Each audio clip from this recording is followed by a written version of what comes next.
বন্ধু তুই কিছু মনে করিস না, আর আপু আপনিও কিছু মনে করেন না, আমি একটা কথা বলি। আসলে বন্ধু আমি না তোর অনেক ভালোবাসি, সাথে আপুর অনেক ভালোবাসি, তো আমি চাই না আমার জন্য তোরা কোনো ঝগড়া বা কিছু করস। আমি যাই, ভালো থাকিস বন্ধু, আর আপু আপনিও ভালো থাকেন।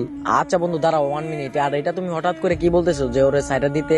এটা এইসব বলার মানে কি? তুমি এত কথা বলছিস কেন? তুমি তোমার বন্ধু হাসানকে ছাড়বা নাকি আমাকে ছাড়বা? তোমার কাছেই সব, তুমি ডিসাইড করো তুমি কাকে ছাড়বা। বন্ধু তুই আমার জন্য কেন আপুর সাথে এরকম করতেছ? তোরা দুজন সুন্দর করে মিলামিশে থাকিস, আর আমি যাই। বন্ধু তুই বেশি কথা বলিস না তো, তুই একটু চুপ থাক। আচ্ছা সামিয়া, তোমার সাথে আমার সম্পর্ক কয়দিনের?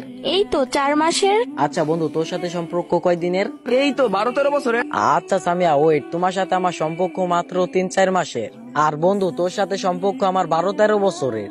আচ্ছা সামিয়া, তোমার সাথে যে আমার 3-4 মাসের সম্পর্ক, আমার বন্ধু আমারে কখনো বলে নাই যে তোমারে সাইরা দিতে। আর আমার এই বন্ধু সবসময় বলতো যে তোর গার্লফ্রেন্ডে তুই কখনো সাইরা যাবি না, কিন্তু তুই ওরে সবসময় ভালোবাসা যাবি। আর তুমি কিনা বলতেছো আমার বন্ধুরে সাইরা দিতে।